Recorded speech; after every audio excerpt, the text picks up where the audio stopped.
സഹൃദയരെ, കേരള സക്കീർ നായിക്ക് മുഹമ്മദ് ഈസയുടെ അനുഗാമികൾ ഞങ്ങളുടെ എല്ലാ വീഡിയോയുടെ താഴെയും വന്നു ഈസയ്ക്ക് ഉത്തരം കൊട്.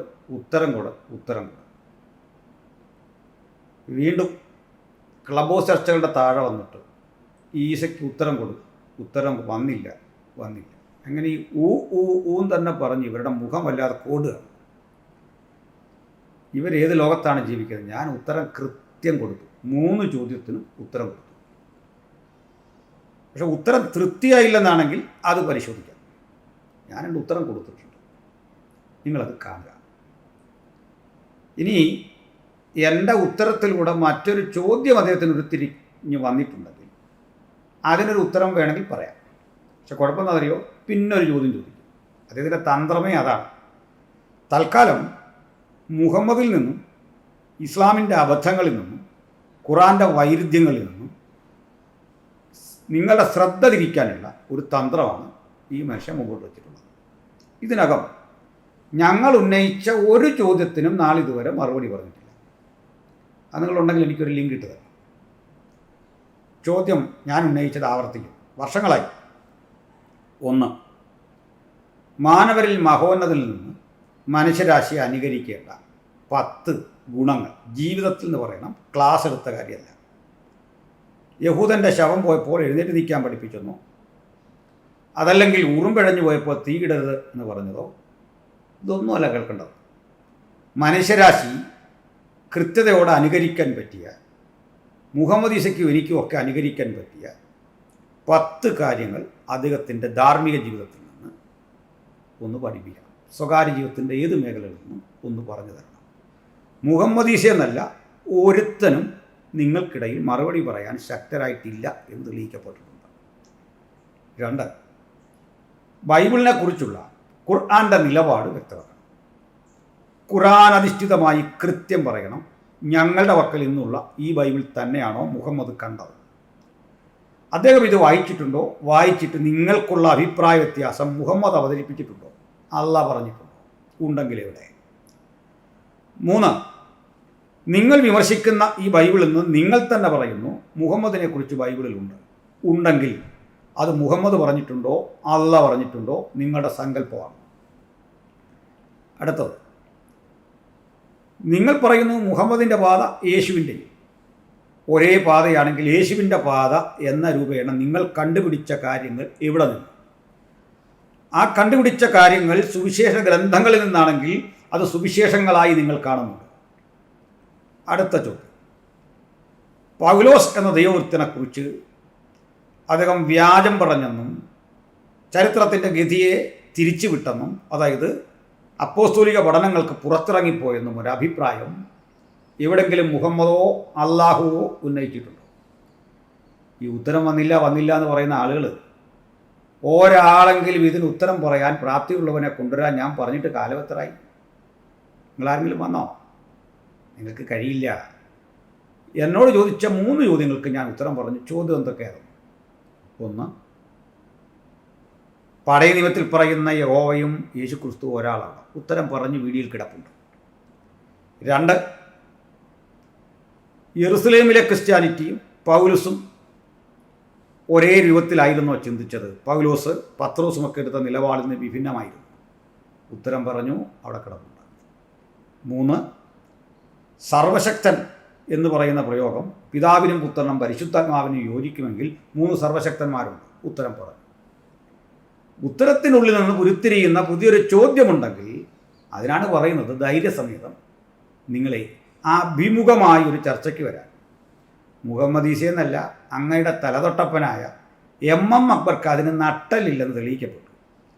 എന്നെ വെല്ലുവിളിച്ച മുജാഹിദ് ബാലുശ്ശേരിക്ക് അതിന് കഴിയില്ല എന്ന് വെല്ലുവിളിച്ചു, കഴിയില്ലാന്ന് തെളിയിച്ചു. ഇതല്ലേ നിങ്ങളുടെ ഒരു അവസ്ഥ? ഈ പരിതാപകരമായ അവസ്ഥയിൽ സ്വയം ശൂന്യരായ നിങ്ങൾ അണികളെ ഇങ്ങനെ ഇറക്കി വിട്ട് ഇങ്ങനെ പിച്ചിമ്പയൊക്കെ പറയിപ്പിക്കണം മാഷേ. അതുകൊണ്ട് ഞാൻ ഈ വീഡിയോയിലൂടെ മറ്റൊരു കാര്യം കൂടി നിങ്ങൾക്ക് വേണ്ടി എന്ന് പറയാൻ ആഗ്രഹിക്കുക. പ്രയോജനമൊന്നും ഇല്ലെന്നറിയാം. നിങ്ങൾ വീണ്ടും ഈ പാവങ്ങളെ ഇളക്കി വിട്ടിട്ട് ഇങ്ങനെ ചോദ്യങ്ങൾ ചോദിച്ചുകൊണ്ടിരിക്കും. കാരണം എൻ്റെ ഈ വീഡിയോ അങ്ങോട്ട് കാണുകയും താഴെ ഹംസ എടുത്തിട്ടിട്ട് പറയും ഉത്തരം വന്നില്ല. പോയിരുന്ന എംബോസിഷൻ എഴുതി. ഇനി മുതൽ നിങ്ങളിത് എംബോസിഷൻ എഴുതി എനിക്ക് വിട്ടാൽ മതി, എത്ര ആവർത്തി വേണമെങ്കിലും കിട്ടും. ഇവിടെ കൈയൊക്കെ ഇച്ചിരി വൃത്തിയാകട്ടെ. കാരണം ഈ ഹംസയ്ക്ക് എഴുതി വിടുന്ന എന്താണെന്ന് പോലും അറിയില്ല. കഴിഞ്ഞ ദിവസം ഹംസ എനിക്ക് എഴുതി വിട്ടു. നിങ്ങൾക്ക് ഡിലീറ്റ് മാനിയ ആണ്. ഈ ചെറുപ്പക്കാരനെയൊക്കെ അല്പം ഫ്രീ ആയിട്ടിരിക്കുമ്പോൾ അല്പം കാര്യങ്ങളൊക്കെ ഒന്ന് പ്രാഥമികമായിട്ടെങ്കിലും പറഞ്ഞു കൊടുക്കണം. ഇങ്ങനെയൊക്കെയാണ്. എഡ്യൂക്കേറ്റഡ് അല്ലേ, കുറഞ്ഞ പക്ഷം താങ്കളുടെ കഴിവുകൾ ഈ ഹംസയ്ക്കൊക്കെ പ്രയോജനപ്പെടട്ടെ. ഡിലീറ്റ് മാനിയ എന്താണെന്ന് ഞാൻ ചോദിച്ചിട്ടൊന്നൊരു പിടിയും കിട്ടുന്നില്ല. ഇനി അക്ഷരത്തിട്ടാണെങ്കിൽ തിരുത്തിയാൽ മതി. ഏതായാലും അതൊന്നും ഇംഗ്ലീഷിൽ എഴുതേണ്ടാന്ന് കഴിവതും പറ. അത് സഹിക്കാനുള്ളൊരു ത്രാണി എന്നെ സംബന്ധിച്ചിടത്തോളം ഇല്ല. നല്ല മലയാളം എനിക്ക് മനസ്സിലാവും, അദ്ദേഹത്തിന് മലയാളമൊക്കെ അറിയാം. ഇത് ഹംസയോട് പറഞ്ഞു. ഇനി അതും ഞാൻ വിടുന്നു. ഇനി ഞാനെന്താണ് പറയാമെന്നറിയണ്ടേ. ഞങ്ങളൊരു ക്ലബ് ഹൗസ് ചർച്ച ചെയ്തു. മുഹമ്മദ് ഇസയുടെ ഒരു വെൽവിഷർ, അങ്ങനെ പറയാനാണ് ഇഷ്ടപ്പെടുന്നത്. ഈ അനുഗാമി എന്നൊക്കെ പറഞ്ഞ പദത്തിന് വേറെ ഒരു അർത്ഥമുണ്ടല്ലോ. അപ്പോൾ ഈ അദ്ദേഹത്തിൻ്റെ ഒരു വെൽവിഷർ വന്നിട്ട് കുറേ കാര്യങ്ങൾ പറഞ്ഞു. ഒന്ന്, ഈസ വളരെ മാന്യമായി മാത്രം ഡിബേറ്റ് നടത്തുന്ന ആളാണ്. ഇതിൻ്റെ താഴെ ഇതേ കമൻറ്റ് കാണാം. അവർ വീഡിയോ മൊത്തം കാണുന്നതിന് മുമ്പേ ആവേശം കൊണ്ട് കമൻ്റ് ഇടുന്ന കുറേ സുഡാപ്പികൾ ഇതിനകത്തുണ്ട്. ഏതായാലും ഞാൻ ഈസ പ്രകോപിതനാകുന്നതും കണ്ടിട്ടുണ്ട്. അല്ലെങ്കിൽ ഈസ പറഞ്ഞാൽ മതി. ജെറി തോമസും അനിലയ്ക്കപ്പനും ഒക്കെ ഉള്ളൊരു വേദിയിൽ താങ്കൾ ഓഡിയൻസിൻ്റെ കൂടെ കിടന്നു എന്തെല്ലാം വിധത്തിൽ അങ്ങേയറ്റം ഗുണ്ടകൾ പെരുമാറുന്ന പോലെ പെരുമാറിയിട്ടുണ്ട്. താങ്കൾക്ക് എന്നാ ഈ മര്യാദ വന്നതെന്നൊക്കെ ഞങ്ങൾക്കറിയാം. ഞങ്ങൾ കൃത്യമായിട്ട് ഖുറാനെ നിങ്ങളുടെ മുമ്പിൽ തേച്ചൊട്ടിച്ച ശേഷമാണ് നിങ്ങൾക്കൊരു മര്യാദയൊക്കെ വന്നത്. അതിന് അക്ബർ സാഹിബിൻ്റെയൊക്കെ അഹങ്കാരം എന്തായിരുന്നു? നിങ്ങളുടെ അഹങ്കാരം എന്തായിരുന്നു? നിങ്ങളുടെ ആളുകൾ എന്തൊക്കെയാണ് വിളമ്പിക്കൊണ്ടിരുന്നത്? നിരീക്ഷണ പരീക്ഷണ ഗവേഷണങ്ങളിലൂടെ തെളിയിക്കപ്പെട്ട ഖുറാൻ, മൈക്കിൾ എച്ച് ഹാർട്ട്, ശ്രീനാരായണ ഗുരു പ്രമുഖന്മാരൊക്കെ വന്ന് പുകഴ്ത്തിയ പുസ്തകം, ഇതിനപ്പുറത്തെല്ലാം ഉണ്ടായിരുന്നോ? അപ്പോൾ ഇതിലൊക്കെ എവിടെയൊക്കെയാണ് നിങ്ങൾ പോയത്? വല്ല പരിചയമുണ്ടോ പോയ സ്ഥലം? പിന്നെന്താ പറയുന്നത്? സന്ദർഭത്തിൽ നടത്തി മാറ്റി ഞങ്ങൾ നിങ്ങളെ വിമർശിക്കുന്നു. സ്നേഹിത, സന്ദർഭത്തിൽ നടത്തി മാറ്റിയാൽ മരുമകൻ്റെ ഭാര്യ അതല്ലാതായി തീരുമോ? ശരി, ഞങ്ങൾ സന്ദർഭത്തിൽ നടത്തി മാറ്റുന്നില്ല. നിങ്ങൾ ഈ തഹരീമും അല്ലഹ്സാബും ഒക്കെ ഒന്ന് സന്ദർഭത്തിൽ നടത്തി മാറ്റാതെ തെളിയിക്കണം. മാന്യമായിട്ടൊന്ന് തെളിയിച്ച് ബോധ്യപ്പെടുത്തണം. മനസ്സിലായോ? നിങ്ങൾ പട്ടിൽ പൊതിഞ്ഞ ഒരു പെൺകുട്ടിയെ അള്ളാഹ് കൊടുത്ത കഥ ഒന്ന് മാന്യമായിട്ട് അവതരിപ്പിച്ച് കാണണം. ഞങ്ങൾക്ക് മനസ്സിലാകുന്ന വിധത്തിൽ, സാധാരണ ബുദ്ധിയുള്ളവന് ബോധ്യം വരുന്ന വിധത്തിൽ ഒന്ന് അവതരിപ്പിച്ച് കേൾപ്പിക്കണം. ഞങ്ങൾ ഈ പണി നിർത്തിയേക്കാം. അപ്പോൾ സന്ദർഭത്തിൽ നടത്തി മാറ്റിയെന്ന് രൂപേണ ഇവർ പറഞ്ഞുകൊണ്ടിരുന്ന പലതും ശരിയാണെന്ന് കാലം തെളിയിച്ചു. അതിനാണ് നമ്മുടെ ഓബ്ദുള്ള പറഞ്ഞത്. അതായത് ഓബ്ദുള്ള നമ്മുടെ ഈശയുടെ വലിയൊരു ഫാനാണ്. അദ്ദേഹം പറയുന്ന അനുസരിച്ച് മുഹമ്മദ് ഈസ ഒരു വരദാനമാണ്. അപ്പോൾ വരദാനം ആണെന്ന് പറഞ്ഞ മുഹമ്മദ് ഈസ നമ്മുടെ അബ്ദുള്ള സാഹിബ് പറയുന്നത് എന്താണെന്ന് അറിയട്ടെ. അതിൽ കൊടുത്ത പ്രയോഗം പീറ ഹദീസുകൾ ഉദ്ധരിച്ചു. സഹീഹാണ് ഹദീസ്, അതിനെ അദ്ദേഹം പീറ എന്ന് വിളിച്ചു. അത് കുറേ അർത്ഥമുണ്ട്. കാരണം ഇതൊക്കെ പീറത്തരങ്ങളാണ്. കാരണം ഒരു മനുഷ്യൻ്റെ അധമമായ ജീവിതമല്ല ഇതുപോലൊരുത്തൻ വന്ന് 10-200 കൊല്ലം കഴിഞ്ഞ് വന്ന് പകർത്തി വെച്ചിട്ട് പാവങ്ങളെ കൊണ്ട് അതിൻ്റെ മുമ്പിൽ വണങ്ങാൻ പ്രേരിപ്പിക്കുക, അതെല്ലാം പരിശുദ്ധമാണെന്ന് ഏറ്റുപാടിക്കുക. ഒരാൾ കടന്നുപോയ അദ്ദേഹത്തിൻ്റെ സ്വകാര്യത വഴിയിൽ എന്തെല്ലാം പെണ്ണുകേസുകളുണ്ടാക്കി. ഞാനീ പദം പറയുന്നത് അവർക്കൊരു ബുദ്ധിമുട്ട്. എന്തെല്ലാം ദുരന്തങ്ങൾ ഉണ്ടാക്കി വെച്ചു. എന്നിട്ട് നമ്മൾ ഇതെല്ലാം പുകഴ്ത്തി പറയണം. എൻ്റെ ഈസ, താങ്കൾക്ക് ക്രൈസ്തവരെ അറിയാമല്ലോ, അവരിങ്ങനെയുള്ള കാര്യമൊന്നും പുകഴ്ത്തി പറയില്ല. സാധാരണ ഒരു മനുഷ്യൻ ചെയ്താൽ അതിനകത്ത് വരുന്ന ബുദ്ധിമുട്ട് താങ്കൾക്കറിയാം, മറ്റാരെയൊക്കെ. ചെറിയൊരു കേസുകൾ, നിങ്ങളൊക്കെ എത്രയോ യൂത്ത് ക്യാമ്പിലൊക്കെ പങ്കെടുത്ത മനുഷ്യരാണ്. അവിടെ കുട്ടികൾ തമ്മിൽ ഒരു അതിര് കിടന്ന വർത്തമാനം പറഞ്ഞാൽ ഗുരുതരമായി അല്ലെ യഥാസ്ഥിതരായ ആളുകൾ കണ്ടുകൊണ്ടിരിക്കുന്നത്, അതിനെയൊക്കെ നിശിതമായിട്ട് വിമർശിക്കില്ലേ? അതിൽ തെറ്റുകളൊക്കെ ഉള്ള മനുഷ്യരുണ്ട്. തെറ്റുകാരനായൊരു മനുഷ്യന് മുഹമ്മദ് സിക്കറിയെ ഞങ്ങളുടെ കൂടെ ഒരാൾ പുക വലിച്ചു എന്ന് വിചാരിക്കുക. അത് പിടിക്കപ്പെട്ടാൽ അവന് ഞങ്ങളുടെ പിന്നെ സ്ഥാനമൊന്നുമില്ല, അവനെ ഞങ്ങളുടെ ഇടയിൽ നിന്ന് മാറ്റും. വേണ്ട, അയാൾ പുക വലിക്കുകയോ മദ്യപിക്കുകയോ ഒരു മോശം ജീവിതത്തിൻ്റെ ഉടമ രഹസ്യമായിട്ടൊക്കെ കണ്ടേക്കാം, മുഹമ്മദ് ഇസ സമ്മതിക്കും. അങ്ങനെ കണ്ടാൽ പോലും ഗുരുതരമായി ഉയർന്ന ധാർമ്മിക ബോധത്തിൽ കൈകാര്യം ചെയ്യുന്ന ഒരു കമ്മ്യൂണിറ്റിയാണ് ഞങ്ങൾ. ഞങ്ങളുടെ അരികിൽ വന്നിട്ട് വളർത്തുപുത്രൻ്റെ മകളെ സ്വന്തമാക്കാൻ ഒരാളെടുത്തത് ദൈവത്തിൻ്റെ കാരുണ്യമാണെന്നൊക്കെ പറഞ്ഞാൽ ദഹിക്കില്ല. വലിയ പ്രയാസമാണ്. 6 വയസ്സുകാരിയായ പെൺകുട്ടിക്ക് അറബിയിൽ ഭയങ്കര ശരീരവും തടിയും തൂക്കമൊക്കെ ആയിരുന്നു. അതിന് മെഡിക്കൽ ഗവേഷണത്തെ തെളിവുകളൊക്കെ ഈസിയായിട്ട് വന്നാൽ അത് ക്രിസ്ത്യൻ കമ്മ്യൂണിറ്റിക്ക് അത് ദഹിക്കില്ല, അവരത് വിശ്വസിക്കത്തൊന്നുമില്ല. ഇനി അത് മറ്റൊരു കാര്യം, വിശ്വസിക്കാത്ത എന്താ അറിയോ? അപ്പുറത്തൊരു കിളവനാണ് നിൽക്കുന്നത്. അതുകൊണ്ടാണ് അല്ലെങ്കിൽ പറയണം ഈ ആളിന് 56 വയസ്സുണ്ടെങ്കിലും ഈ പ്രായം ഇങ്ങനെ ചലിക്കാതെ നിൽക്കുന്ന പ്രത്യേകതര ഔഷധം അവിടെ കിട്ടുമായിരുന്നു. അതൊക്കെ വാങ്ങി ലേപനമൊക്കെ ശരീരത്ത് പൂശി ഇങ്ങനെ നിൽക്കുന്നുണ്ട്. ആളൊരു ശിമ്പളനായിരുന്നു, ആൾ വലിയ കുട്ടപ്പനായിരുന്നു, പ്രായമേ തോന്നത്തില്ല. മനസ്സിലായി? പരസ്യത്തിലൊക്കെ വരത്തില്ലേ, തൊക്ക് കണ്ടാൽ പ്രായമേ പറയില്ല, ചർമ്മം അത്ര ഭംഗിയായിരുന്നു എന്ന് പറയത്തക്ക വിധമൊക്കെ മാനുവൽ മഹോന്നതനെ ഇച്ചിരി പുട്ടിയടിച്ചൊക്കെ നിർത്തണം. അപ്പോൾ പുട്ടി നിങ്ങൾ ആവശ്യത്തിന് അടിക്കുന്നുണ്ട്. അപ്പോൾ പെയിൻറ്റിന് ഭയങ്കര ക്ഷാമമായിപ്പോൾ പെരുമ്പാറു ഭാഗത്തൊക്കെ. കാരണം ഈസ മേടിച്ച് ഇങ്ങനെ പുട്ടിയടിച്ചടിച്ചടിച്ച് അവിടെ ബിൽഡിങ് പണിയുന്നൊരു വിഷമിക്കുക. ഈ ഒരു പരിസ്ഥിതിയിൽ ഞാൻ അവിടെ വന്ന് കമൻറ്റ് പറഞ്ഞ ഒരു ചെറുപ്പക്കാരൻ പറഞ്ഞതിനൊരു മറുപടി പറയാം. താങ്കൾ എന്താ വീഡിയോ ഇറക്കാത്തതെന്ന് ചോദിച്ചു. ഒന്നാമത് ഞാൻ ഒരല്പം തിരക്കുള്ള സമയമാണ്. ഈസയ്ക്ക് വരെ ഈ ജനറൽ ക്യാമ്പും അതുപോലെ തന്നെ പരസ്യങ്ങളും ഒക്കെ നടക്കുന്നൊരു സമയമാണ്. അതിൻ്റെ ഒരു തിരക്കിലാണ്. അതുകൊണ്ട് കൈക്കായി മറുപടി പറയുന്ന ആ പതിവ് രീതിക്ക് ഒരല്പം കുറവായും ഒക്കെ വന്നിട്ടുണ്ട്. എന്നാൽ ഞങ്ങൾ ചില ആഭ്യന്തര പ്രശ്നങ്ങൾ ക്രൈസ്തവർ അകത്ത് സംസാരിച്ചുകൊണ്ടിരിക്കുന്ന സമയമായിരുന്നു. അതൊക്കെ വിട്ടേക്കാം. അപ്പോൾ ഞാൻ പറഞ്ഞു വന്നത്, ഈ മുഹമ്മദ് ഇസ എന്ന വരദാനം ഓ അബ്ദുള്ള പീറ സാഹിബ് ഫെയും ഓ അബ്ദുള്ള പറഞ്ഞനുസരിച്ച് ഈ വരദാനം ഇസ്ലാമിന് കൊടുത്ത വലിയൊരു സംഭാവനയായിരുന്നു. ഈ സഹോദര തുല്യരാക്കി മറ്റുള്ള ആളുകളെ കാണാൻ ഇസ്ലാമിലെ സ്ത്രീകൾ പുരുഷന്മാർക്ക് മുലയൂട്ടൽ നടത്തുന്ന ഒരു കലാപരിപാടി ഇസ്ലാമിലുണ്ടായി. ഇപ്പോൾ അത് മാന്യന്മാരായ മുസ്ലിങ്ങൾക്കിടയിലൊന്നും ഇല്ല, നമ്മുടെ നാട്ടിലൊന്നും ഇല്ല. പക്ഷേ സൗദി അറേബ്യയിൽ അടുത്ത കാലത്ത് കിട്ടു ഈ സ്ത്രീകളെ ഡ്രൈവിംഗ് പഠിപ്പിക്കാൻ പുരുഷന്മാർക്ക് അവകാശമുണ്ട്. ഡ്രൈവിംഗ് പഠിക്കാനേ കൊണ്ട് പറ്റിയല്ല, എന്നാൽ ഇന്ന് അവരൊക്കെ തിരിച്ചെടുത്തു.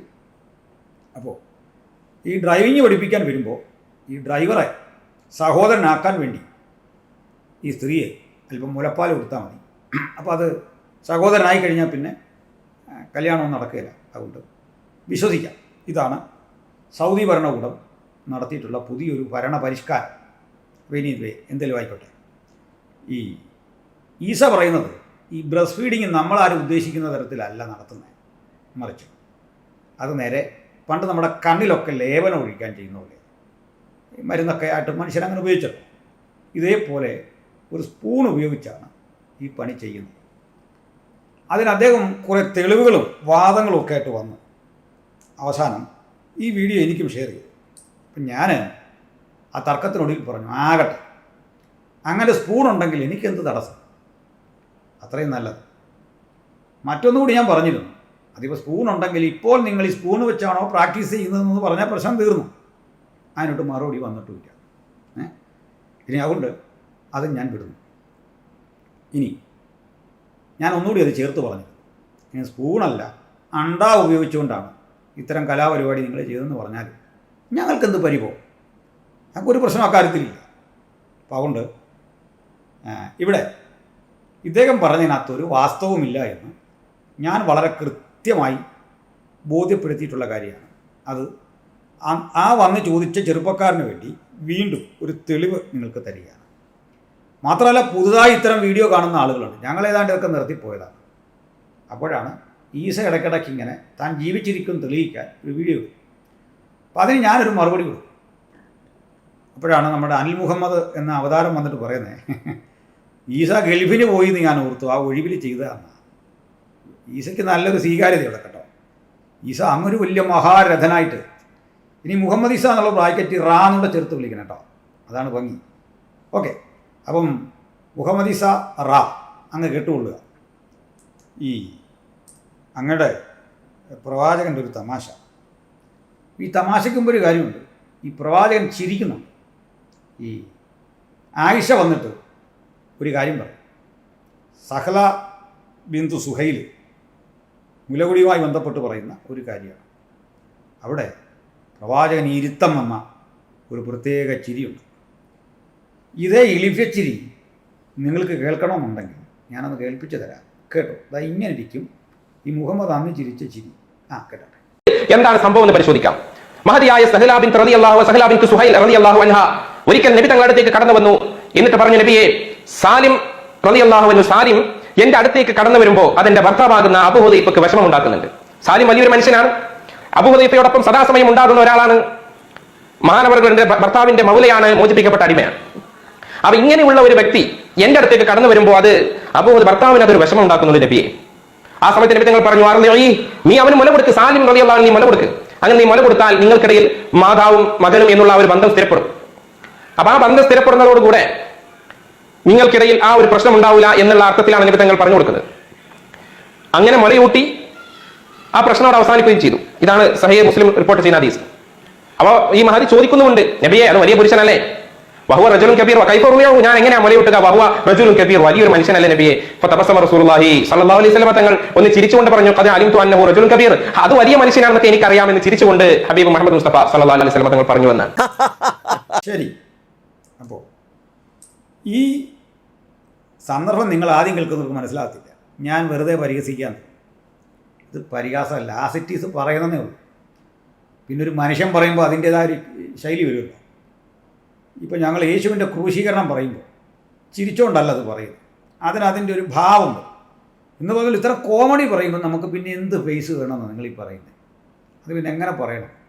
കോമഡിയായിട്ടേ പറയാൻ പറ്റുള്ളൂ. ഇല്ല, ഗൗരവത്തിൽ കോമഡി പറഞ്ഞാൽ എന്ത് പ്രയോജനമുണ്ടോ നിങ്ങൾ പറ. ഈ മുഖമെല്ലാം ഗൗരവത്തിലാക്കി അങ്ങനെ കോമഡി പറഞ്ഞാൽ മനസ്സിലാകത്തില്ല. ഇത് കോമഡിയാണ്, അതുകൊണ്ടാണ്. അപ്പോൾ അതുകൊണ്ട് ഞാനത് വായിച്ച് കേൾപ്പിക്കാം.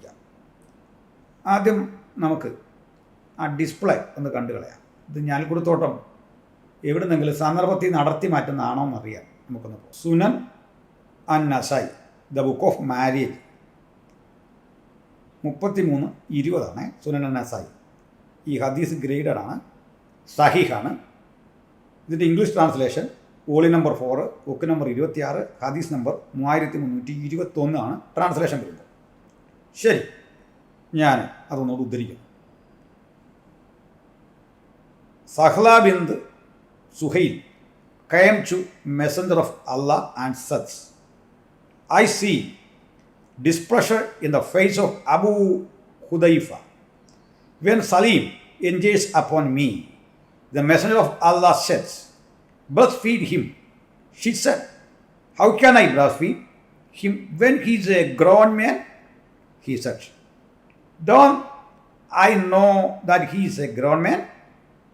Then she came after that and said, by the one who sent you with the truth as a prophet, I have never seen anything dislike on the face of Abu Hudayfa after that.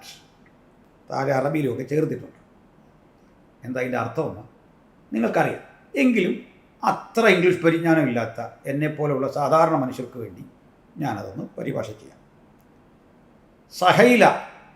Sahla ബിന്ത് Suhail, അങ്ങനെയാണ് പേര്, സഹ്ല. അപ്പോൾ ഈ സഹ്ല എന്ന് പറയുന്ന ആൾ, സുഹൈലിൻ്റെ മകൾ, അവരുടെ ഹസ്ബൻഡിൻ്റെ പേര് ഹുദൈഫ, അബു ഹുദൈഫ. ഈ അബു ഹുദൈഫയുടെ ഭാര്യയായ സഹ്ല, ഇവരുടെ വീട്ടിൽ സാലിം എന്ന് പേരുള്ള ഒരു പയ്യനുണ്ടാകും. അത് മുഹമ്മദ് സെയ്ദിനെ വളർത്തുമകനാക്കി നിർത്തിയതുപോലെ സാലിം ബിൻ ഹുദൈഫ ഉണ്ടാകും. ഇപ്പോൾ ഈ അപ്പൻ്റെ പേര് അച്ഛൻ്റെയൊക്കെ പേര് എടുത്ത് അഡോപ്റ്റഡ് ആയിട്ടുള്ള ആൾക്ക് അന്നിടുന്ന പതിവുണ്ടാകും. ആ പതിവൊക്കെ തെറ്റിച്ചത് നമ്മുടെ കുപ്രസിദ്ധമായ സൈനബ് വിവാഹത്തോടെയാണ്. അപ്പോൾ ഇത്തരം ആളുകൾക്ക് പിന്നെ അപ്പൻ്റെ ഓഹരിയൊന്നുമില്ല, ഈ പേരൊന്നും ഇടാൻ പാടില്ല എന്ന് അള്ളാഹു വിചിത്രമായ ആയത്ത് കൊടുത്ത ശേഷം ഈ പയ്യൻ ആ വീട്ടിൽ കഴിയില്ല. അപ്പോൾ തൻ്റെ പോറ്റമ്മയായ ഈ സഹ്ലയുടെ അരികിലേക്ക് ഇയാൾ പഴയ ആ ഫ്രീഡം എടുത്തുകൊണ്ട് ഈ പയ്യൻ ഒത്തിരി വളർന്നു. അപ്പോൾ ഇത് അബൂ ഹുദൈഫയ്ക്ക് ഇഷ്ടപ്പെടുന്നില്ല. കാരണം ഇവർ ഈ ഷോർട്ട് ഷർട്ടൊക്കെ ഇട്ട് വരുമായിരുന്നതാണ്. അത് തൊട്ടടുത്ത ഹദീസിലുണ്ട്. ഇത് ഞാൻ കള്ളം പറയാമെന്നാണ് ഇവർ പറയും. അവർക്ക് ഇങ്ങനൊരു അടവുണ്ട്, തക്കിയ. നമ്മൾ കള്ളം പറയാതെ അവർ കള്ളം പറയുന്നത് നമ്മളെപ്പറ്റി പറയും. അപ്പോൾ ഈ ചെറിയ ഗൗണമൊക്കെ ഇട്ട് വരുമ്പോൾ ഇദ്ദേഹത്തിന് എന്തോ ഒരു ഇറിറ്റേഷൻ പോലെ തോന്നി. അപ്പോൾ അദ്ദേഹം ഈ ഡിസ്പ്ലഷർ, അതായത് മുഖത്ത് അസംതൃപ്തി കാട്ടി. അസംതൃപ്തി മുഖത്ത് കാണിച്ചപ്പോൾ ഈ അസംതൃപ്തിയുടെ കാരണം മനസ്സിലായ സഹല എന്നിട്ട് ആയിഷയോട് പറയും, ഇങ്ങനെ ഒരു പ്രശ്നം നിൽക്കുന്നു, എന്താണ് ചെയ്യേണ്ടത്? കാരണം ഇങ്ങനെയുള്ള പ്രശ്നത്തിൻ്റെ പരിഹാരത്തിനാണ് ആയിഷയെ മുഹമ്മദ് കല്യാണം കഴിച്ചിരിക്കുന്നത്. എങ്ങനെയാണെന്ന് വെച്ചാൽ, ഈ സ്ത്രീകൾക്ക് എന്തെങ്കിലും കുടുംബ പ്രശ്നത്തിലോ അല്ലെങ്കിൽ പൊതുകാര്യങ്ങളിലോ ഒക്കെ സംശയം വരുമ്പോൾ നേരിട്ട് ഈ റസൂലിനോട് ചോദിക്കാൻ വയ്യ, അവരെന്ത് ചെയ്തിട്ട് ആയിഷയിലൂടെ ചോദിക്കണം. അതുതന്നെ നമ്മുടെ മുസ്ലിം പണ്ഡിതന്മാർ പറയുന്നത്, കുഴപ്പം പിടിച്ച ഒത്തിരി പ്രശ്നങ്ങളിൽ ഈ റസൂല് മറുപടി പറയാൻ വേണ്ടി നിവേദനം ചെയ്തിരുന്നത് ആയിഷയാണ്. അപ്പോൾ ഈ നിവേദനം ചെയ്തൊക്കെ പറയാതിരിക്കുകയാണ് ഭേദം. അത് പകുതി നിങ്ങൾ ആലോചിച്ച് നോക്കണം. 9 വയസ്സ് അന്ന് പ്രായമുള്ള ഒരു പെൺകുട്ടി, 6 വയസ്സ് മുതലേ അവിടെ ഉണ്ട്. ഈ പെൺകുട്ടി 6 വയസ്സിലാണ് വിവാഹം കഴിക്കുന്നത്. അത് നമ്മൾ 6 വയസ്സെന്ന് പറഞ്ഞാൽ ഭൂമുഖത്ത് വെച്ചുകൊണ്ടിരിക്കരുതെന്നാണ് നമ്മുടെ അലിയാർ കാസിമി ആവേശത്തോടെ പ്രസംഗിക്കുന്നത്. അപ്പം അത് 10 വയസ്സാക്കണമെന്നാണ് പുള്ളി പറയുന്നത്. 10 ആക്കാൻ വകുപ്പില്ല, പക്ഷേ നമുക്ക് 9 ആക്കാനേ പറ്റുള്ളൂ കേട്ടോ. 9 വരെയൊക്കെ പറ്റുള്ളൂ. ഇപ്പോൾ ഏതാണ്ട് മുസ്തഫ മൗലവി എല്ലാം ചേർന്ന് 18 ആക്കിയിട്ടുണ്ട്. വേണമെങ്കിൽ ഞങ്ങൾ 18 ആക്കിത്തരാം, നമുക്ക് ബുദ്ധിമുട്ടൊന്നുമില്ല. കാരണം നിങ്ങളുടെ ഒരു മനസ്സമാധാനത്തിന് വേണ്ടി എന്തെല്ലാം വിട്ടുവീഴ്ച ചെയ്യാമോ അതെല്ലാം ചെയ്താണ് ഞങ്ങളിവിടെ പോകുന്നത്. നമുക്ക് 18 എനിക്ക് തോന്നുന്നു ഇദ്ദേഹത്തിനൊരു 18 നമുക്ക് മുഹമ്മദിന് എന്തെങ്കിലും ഒരു 10-22 വയസ്സൊക്കെ ആയിട്ട് ഇന്ന് ചുരുക്കിയാൽ അതിന് വല്ല വഴി കൊണ്ടുവന്നാൽ മോദിസ പറഞ്ഞു തരും അതിനൊക്കെയുള്ള വഴികൾ. അദ്ദേഹം നല്ല തഫ്സീർ എഴുതാൻ കഴിയുന്ന ആളാണ്, അത് ചെയ്യട്ടോ. അലിയാർ കാസിമി. അപ്പോൾ ഇനി പറഞ്ഞു വന്നത്, ഇപ്പോൾ ഈ മുഹമ്മദിൻ്റെ അരികിൽ വന്ന് ആയിഷ ചോദിക്കും ഇത്തരം കാര്യങ്ങൾ. നമ്മൾ ഉമർ വാഹനം തെറ്റിച്ച തരത്തിലെ കഥകളില്ലേ, ഇതൊക്കെ വന്ന് ചോദിക്കും. അപ്പോൾ പുള്ളിക്കാരി വന്ന് ചോദിക്കും, ഇങ്ങനെ ഒരു വിഷയം നിൽക്കുന്നു, അവളുടെ ഹസ്ബൻഡ് കഴിഞ്ഞ ദിവസം വാഹനം തെറ്റിച്ചു, അതിന് വഴി വല്ലതും ഉണ്ടോ? വാഹനം തെറ്റിച്ചു എന്നൊക്കെ പറഞ്ഞാൽ ഒത്തിരി അർത്ഥതലങ്ങളുണ്ട്. ഇസ്ലാമിലെ കാര്യമെല്ലാം വിശാല അർത്ഥമുള്ള കാര്യമാണല്ലോ. അതുകൊണ്ട് അത് ഈ അറബി പറയുന്നു. അറബിയിൽ പറയുമ്പോഴാണ് നമുക്കൊരാശ്വാസം. കാരണം സാധാരണ മനുഷ്യന് അത് മനസ്സിലാവില്ല. അതാണ് കാര്യം. ഇനി അടുത്തിലേക്ക് വരാം. അപ്പോൾ ആ കൂടെ ഈ സഹള വന്നിട്ട് സലീമിൻ്റെ വിഷയം പറഞ്ഞു. അവനിപ്പോൾ ഒരു മുതിർന്ന കുട്ടിയാണ് അവൻ, പക്ഷേ പഴയതുപോലൊക്കെ എൻ്റെ അരികിൽ വരിക, മോനായിട്ടൊക്കെ വളർന്നല്ല. അപ്പോൾ അള്ളാഹു ആയത്തിറക്കി ആകെ കുഴപ്പമാക്കിയിരിക്കുകയാണ്. അള്ളാഹുവിനിങ്ങനെ ആയത്തിറക്കുന്ന ഒരു ബുദ്ധിമുട്ടേ ഉള്ളൂ, അനുഭവിക്കുന്നവർക്ക് അതിൻ്റെ പ്രയാസം അറിയത്തുള്ളൂ. അപ്പോൾ പറഞ്ഞൊരു കാര്യം ചെയ്യും, മുഹമ്മദിനോട് പറയാം.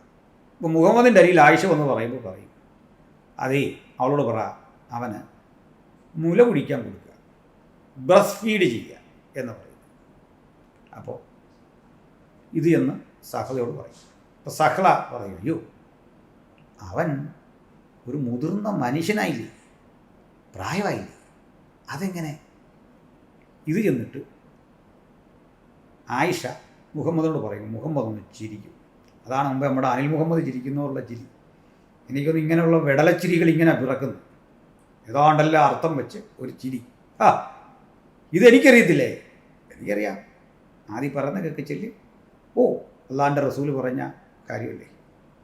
അവർ ചെന്ന് അവിടെ പറഞ്ഞു, ഈ പയ്യന് മുലപ്പാൽ കൊടുത്തു, ഇത് ഇസ്ലാമിലൊരു ചടങ്ങായിരുന്നു എന്നാണ് പറഞ്ഞത്. അപ്പോൾ ഈ ആയിഷയും പലർക്കും ഇങ്ങനെ മുലപ്പാൽ കൊടുത്തിട്ടുണ്ട്.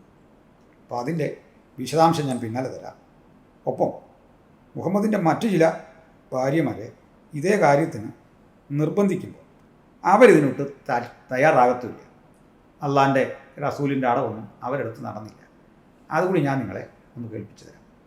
ആദ്യം ഒന്ന് ഡിസ്പ്ലേ ചെയ്താൽ Sunan an Nasai the book of marriage 3325 English പരിഭാഷയിൽ വോളിയം നമ്പർ 4 ബുക്ക് നമ്പർ 26 ഹദീസ് നമ്പർ 3326. ഇത് ഗ്രേഡ് സഹിഹാണ്. ഇനി അത് ഞാൻ വായിക്കുന്നു. Zainab bin Abu Salama narrated that her mother Ummu Salama, the wife of the Prophet, used to say, the rest of the wives of the Prophet refused for anyone to enter upon them on the basis of that type of breastfeeding, meaning breastfeeding of an adult. They said to Aisha, by Allah, we think that this is a concession which the Messenger of Allah granted only to Salim. No one will enter upon us nor see us on the basis of this type of breastfeeding. അതായത് ഇങ്ങനെ മുതിർന്ന പുരുഷന്മാർക്ക് മുല കൊടുക്കാൻ വേണ്ടി അള്ളാഹുടെ റസൂലിൻ്റെ മറ്റ് ഭാര്യമാരെടുത്ത് പുരുഷന്മാർ വരും. അവർ പറഞ്ഞു ഈ പണി നടക്കുകയില്ല. ഇങ്ങനെ കുറേ സ്ത്രീകൾ അന്ന് സംഘടിച്ചിരുന്നെങ്കിൽ, എൻ്റെ ഭാഷയിൽ പറഞ്ഞാൽ ഇവരുടെയൊക്കെ sunna.com അടിച്ച് തകർത്തേനെ. അതാണ് ശരി, മനസ്സിലായില്ലേ? ഇത്തരത്തിലേക്ക് കാട്ടറബികൾ വന്നിട്ട് അല്ലാണ്ട് റസൂല് പറഞ്ഞു എന്നും പറഞ്ഞ് ചെല്ലിയാണ്. എവിടേക്കാ? എനിക്കൊന്ന് സഹോദരനാണ്. അപ്പോൾ ഇവർ പറഞ്ഞ മറുപടിയാണ്, ഇത് സാലീമിൻ്റെ കാര്യത്തിൽ മാത്രമാണ് ഇങ്ങനെ പറഞ്ഞിട്ടുള്ളത്, അതുകൊണ്ട് ഞങ്ങൾ ഇതിന് തയ്യാറില്ല എന്ന് ആയിഷയോട് പറഞ്ഞു വിട്ടു. അപ്പോൾ എന്താണ് ഇവരുടെയൊക്കെ മാനസികാവസ്ഥ നിങ്ങളൊന്ന് ഓർത്താൽ മതി. ഇതിലാണ് മുഹമ്മദ് ഈസ ഒരു രക്ഷകനായിട്ട് വന്നു ഒരു സ്പൂണ് കൊടുത്ത് ഈ കാര്യം പരിഹരിക്കുന്നു. അപ്പോൾ ഇതിന് ഈ സ്പൂണില്ല എന്ന് ഞാൻ വാദിക്കാൻ കാരണം നിങ്ങളെ ഒന്ന് ബോധ്യപ്പെടുത്തി തരാം. അതിന് IPH ഇസ്ലാമിക് പബ്ലിക്കേഷൻ ഹിഹുസുന്ന എന്നുള്ള ഒരു പുസ്തകം. ഹിഹുസുന്നയുടെ എഴുത്തുകാരൻ സയ്യിദ് സാബിബ്. അതിൽ ഭാഗം 606 എന്ന പേജിൽ എഴുതിയ കാര്യങ്ങൾ ഇനി ഞാൻ നിങ്ങളെ ഒന്ന് ഡിസ്പ്ലേ ചെയ്ത് കാണിക്കാം. നിങ്ങൾ ശരിക്കത് വായിച്ചുകൊള്ളൂ, ഞാനും വായിക്കാം. എന്താണ് അവിടുത്തെ പ്രമേയം? മലയാളമാണല്ലോ. മുതിർന്നവരുടെ മുലകുടി. മുമ്പുദ്ധരിച്ച തെളിവുകളാൽ തന്നെ മുതിർന്നവരുടെ മുലകുടി കൊണ്ട് വിവാഹബന്ധം നിഷിദ്ധമാവുകയില്ലെന്നാണ് ഭൂരിപക്ഷം പണ്ഡിതന്മാരുടെ അഭിപ്രായം. എന്ന് വെച്ചാൽ ഇവന്മാരിങ്ങനെ മുല കുടിച്ചിട്ട് പോയാൽ അത് വിവാഹബന്ധം മുറിയത്തില്ല, ഇവർക്ക് വേണേ വന്ന് കല്യാണം കഴിക്കാം. അപ്പോൾ സാഹോദര്യം ചെയ്യാൻ വേണ്ടി മുഹമ്മദ് കൊണ്ടുവന്ന പരിപാടി ചീറ്റിപ്പോയി എന്നർത്ഥം. എങ്കിലും മുൻഗാമികളും പിൻഗാമികളുമായ ഒരു കൂട്ടം പണ്ഡിതന്മാർ ശൈശവത്തിലുള്ള മുലകുടി കൊണ്ടെന്ന പോലെ ഇതുകൊണ്ടും നിഷിദ്ധത ഉണ്ടാകുമെന്ന് പറഞ്ഞിട്ടുണ്ട്. അപ്പം അലി റാ, ഉർവത്തുബ്നു സൈബർ റാ, നമ്മൾ മുമ്പേ ഈ സൈബർ റാ എന്നൊക്കെ പറഞ്ഞ സുബൈർ റാ കേട്ടോ. സോറി, അയ്യോ, ഇനി അവർ അറബി തെറ്റിയാൽ മതി, കളിയങ്ങ് മാറും. അത്വാദ് ഇബിനു റബാഹ് റാ ഇല്ലേ, എൻ്റെ വകരു റാ ഞാൻ ഫ്രീ ആയിട്ടിരിക്കുന്നു. ലൈസുബ്നു സയ്യിദ് റാ, ഇബിനു ഹസം തുടങ്ങിയവർ ഈ വാദക്കാരാണ്. മാലിക് ഇബ്നു ശിഹാബിൽ നിന്ന് ഉദ്ധരിക്കുന്നു, നബി സുഹൈലിൻ്റെ പുത്രി സഹലയോട് സാലീമിനെ മുലകൂട്ടാൻ കൽപ്പിക്കുകയും അവർ അപ്രകാരം പ്രവർത്തിക്കുകയും ചെയ്തു. അങ്ങനെ അവർ അദ്ദേഹത്തെ തൻ്റെ പുത്രനായി ഗണിച്ചു വന്നു. ഉർവ തുടരുന്നു, അവിടെ മോലെ ശ്രദ്ധിക്കണേ. പിന്നീട് ആയിഷ റായും തൻ്റെ അരികിൽ പ്രവേശിക്കാൻ ഇഷ്ടപ്പെടുന്ന പുരുഷന്മാരോട്, റളിയല്ലാഹു അൻഹു തൻ്റെ അരികിൽ പ്രവേശിപ്പിക്കാൻ ഇഷ്ടപ്പെടുന്ന പുരുഷന്മാരോട് ഈ രീതി അനുവർത്തിക്കാൻ തുടങ്ങി. അവർ തൻ്റെ സഹോദരി ഉമ്മു കുൽസുവിനോടും അവരുടെ സഹോദരി പുത്രികളോടും തങ്ങൾക്കിഷ്ടപ്പെട്ടവരെ ഇങ്ങനെ അരികത്തണയാൻ വേണ്ടി പ്രോത്സാഹിപ്പിച്ചു തുടങ്ങി. മനസ്സിലായി? നിങ്ങൾക്ക് എന്താ മനസ്സിലായി? ഇത് ഞങ്ങൾ ഉദ്ധരിക്കുമ്പോഴാണ് പറയുന്നത് പീറ ഹദീസ് അല്ലെങ്കിൽ ഇസ്ലാമിൻ്റെ പ്രാമാണിക ഗ്രന്ഥമല്ല. പിന്നെന്തിനത് IPH പ്രസിദ്ധീകരിക്കുന്നു? ഇതിനെന്തിനാണ് നിങ്ങൾ ഞങ്ങളുടെ മുമ്പിലേക്ക് ഇത് എടുത്തിടുന്നത്? കുറഞ്ഞ വർഷം പറയും അമുസ്ലിങ്ങൾക്ക് വിൽക്കാൻ പാടില്ലെന്നെങ്കിലും പറയും. മുഹമ്മദ് ഈസ, താങ്കൾക്ക് ഇതൊക്കെ ചെയ്യാൻ പറ്റും, ഞങ്ങളുടെ പക്കൽ ഇത് കിട്ടിയാൽ എങ്ങനെ പ്രയോഗിക്കുമെന്ന് നിങ്ങൾക്കറിയാം. മനസ്സിലായില്ലേ? നിങ്ങളിങ്ങനെ നിരോധിച്ചിട്ട് കാര്യമില്ല. ഇതൊക്കെ ഞങ്ങളുടെ പക്കൽ എത്താനുള്ള വഴികൾ ഞങ്ങൾ അറിഞ്ഞിട്ടുണ്ട്. അങ്ങനെ വേറെ പണിയൊക്കെ നമുക്കുണ്ട്. തന്ത്രം പ്രയോഗിക്കാൻ ഈസായും അല്ലായ്ക്കും മാത്രമല്ലല്ലോ അറിയാം. ഇനി ഇത്രയൊക്കെ പറഞ്ഞതേ, ഇവിടെ ഒരു ചോദ്യം ഉരുത്തിരിയും. ഈ ആയിഷ ഒരു കുഞ്ഞിന് ജന്മം കൊടുത്തിട്ടൊന്നുമില്ല. കുഞ്ഞിന് ജന്മം കൊടുക്കാത്ത ആയിഷ എങ്ങനെ മുലപ്പാൽ കൊടുക്കും? എനിക്കെന്ത് മനസ്സിലായി? എന്താണ് ഇതിനൊക്കെ പറയുന്നത്? എൻ്റെ മുഹമ്മദ് ഈസ, അങ്ങേക്ക് നാണമില്ലാതെ പോയോ? അങ്ങ് ട്രിനിറ്റി മനസ്സിലാകാതെ മുസ്ലിമായി അങ്ങയുടെ ഇഷ്ടം. മര്യാദയ്ക്ക് അവിടെ ജീവിച്ച പോരെ? ഇതിനിടയ്ക്ക് വെറുതെ വന്ന് ചൊറിയാൻ വരണോ? ഇങ്ങനെ ഒന്ന് പണി മേടിച്ച് കിട്ടണം. അങ്ങയെപ്പറ്റി അങ്ങയുടെ സഹപ്രവർത്തകർ പറഞ്ഞു താങ്കൾ വന്നാണ് ഇവിടെ ഇതുപോലെ ആക്കിയത്, കുളവാക്കിയത്, ഊരാൻ പറ്റുമോ ഇതിന്നൊക്കെ. അപ്പോൾ ഞാനിന്ന് പറഞ്ഞു വന്നതിൻ്റെ അർത്ഥം, ഈസ പറഞ്ഞതുപോലെ ഒരു സ്പൂണുണ്ടെങ്കിൽ എങ്ങനെയാണ് ഒരു കുഞ്ഞിന് ജന്മം കൊടുക്കാത്ത ആയിഷയ്ക്ക് മുലപ്പാൽ കൊടുക്കാൻ കഴിയുമെന്ന് ഈ പുസ്തകത്തിൻ്റെ 606 പേജിൽ 6 ഭാഗത്തായി രേഖപ്പെടുത്തി വച്ചിരിക്കുന്നത്. അങ്ങ് ഇവരോടല്ലേ കന്നനം പറയേണ്ടത്? ഇനി ഇസ്മയിൽ പള്ളിപ്പുറം എന്ന പേരിൽ ഒരു മാന്യ സഹോദരൻ ഞങ്ങളുടെ ക്ലബ് ഹൗസ് ചർച്ചകളിൽ വരാറുണ്ട്. അദ്ദേഹം ഇത്തരം ഹദീസുകളൊക്കെ തള്ളുന്ന, അദ്ദേഹം പറഞ്ഞ അതൊക്കെ മോശം കാര്യമാണെന്നൊക്കെ സമ്മതിക്കുന്ന ഒരാളാണ്. ഞാനൊരു ചോദ്യം മുഹമ്മദ് ഈസയോട് ചോദിച്ചു നിർത്തുന്നു. എന്തെങ്കിലും ഒരു ആത്മാർത്ഥത ബാക്കിയുണ്ടെങ്കിൽ ഇതിനെങ്കിലും ഒരു മറുപടി പറയണം. ഒരു മറുപടി. മുഹമ്മദ് ഈസ, ഞാൻ അനിൽ മുഹമ്മദിനോട് ചോദിച്ച അതേ ചോദ്യം. അങ്ങ് തെറ്റിദ്ധരിക്കരുത്, അങ്ങ് അസ്ലീലൊന്നും പറയും, നിങ്ങളുടെ കിത്താബിലുള്ള കാര്യം. ഇത് ഞാൻ ചോദിക്കുന്നതിലൊരു യുക്തിയില്ല എന്ന് നിങ്ങൾ ദയവായി പറയരുത്. എൻ്റെ കാരണം നിഷ്പക്ഷമതികളായ മുസ്ലിങ്ങൾ ഇത് കാണുന്നുണ്ട്. ഒരു സ്ത്രീക്ക് വീട്ടിൽ വരുന്നൊരു പുരുഷനെ സഹോദരനായി കാണാൻ ഇങ്ങനെ മുലപ്പാൽ കൊടുക്കണമെന്ന് നിർദ്ദേശിച്ചത് ഒരുതരം വല്ലാത്ത അധമബോധമല്ലേ സ്നേഹിത? വൃത്തികേടല്ലേ? അത് സ്പൂണിൽ കൊടുക്കാനാണെങ്കിൽ എന്തുകൊണ്ട് അത് വ്യക്തമാക്കി റസൂല് തന്നെ പറയണ്ടേ? എവിടെയാണ് പറഞ്ഞേക്കുന്നത്? മാത്രമല്ല പ്രസവിക്കാത്ത ആയിഷയും ഇതേ കാര്യം ചെയ്യുമെന്നും ഇത് സാലീമിൻ്റെ കാര്യത്തിൽ മാത്രമേ ഇത് അനുവദിച്ചിട്ടുള്ളൂ, ഞങ്ങൾക്ക് ഇതിന് താല്പര്യമില്ല എന്ന് പറഞ്ഞ് rest of the wives of the Rasul of Allah എന്തുകൊണ്ട് ഇത് ഡിനൈ ചെയ്തു? അവർ കുറേ മാന്യരായിരുന്നു, അതുകൊണ്ടാണ്. ചുരുക്കത്തിൽ ഇത് എത്ര നമ്മുടെ വീട്ടിലുമൊക്കെ അനുവദിക്കുമോ? അനിൽ മുഹമ്മദിനോട് പറഞ്ഞ കാര്യം ഞാൻ പറഞ്ഞില്ല. നിങ്ങളുടെ വീട്ടിലേക്ക് ശ്രീ അനിൽ മുഹമ്മദ് വന്നു, അല്ലെ അനിൽ മുഹമ്മദിൻ്റെ വീട്ടിൽ നിങ്ങൾ ചെന്നു, നിങ്ങളോടുള്ള ആദരവ് സ്നേഹവും പരിഗണിച്ച് അവിടെയുള്ള സ്ത്രീകൾക്ക് നിങ്ങളെ സഹോദരനായി കാണണം. എന്തായിരിക്കും അടുത്ത നടപടി? ഇന്ത്യ പോലൊരു രാജ്യത്ത് എന്തുകൊണ്ട് ഇവിടുത്തെ സ്ത്രീകൾ ഇതിന് മുതിരുന്നില്ല? അല്ലെ സ്പൂൺ എടുത്തു എന്നാലും കുഴപ്പമില്ല, വലിയ അപകടം ഉണ്ടാകാതിരിക്കട്ടെ. സ്പൂൺ എടുത്തു, ഈ സ്പൂൺ എടുത്ത് അതിലേക്ക് ഈ മിൽക്ക് പകർന്നിട്ട് മുഹമ്മദീസയ്ക്ക് അവർ മിൽക്ക് ഈ സ്പൂണ് കൊണ്ട് പകർന്നു. ഞാൻ അശ്ലീലം അത് അങ്ങനെ വരാതിരിക്കാൻ ഇങ്ങനെ തന്നെ പറയാം. അശ്ലീലം എന്ന് പറഞ്ഞാൽ നിങ്ങളുടെ നബി പടച്ചുണ്ടാക്കിയ കേട്ടോ, ഇത്തിരി കാര്യം ഞാൻ കൊടുത്തോട്ടല്ല. നിങ്ങൾ എന്തിനാണ് എൻ്റെ മീതെ ചാപ്പ കുത്തുന്നത്? ഞാൻ എന്ത് ചെയ്യും?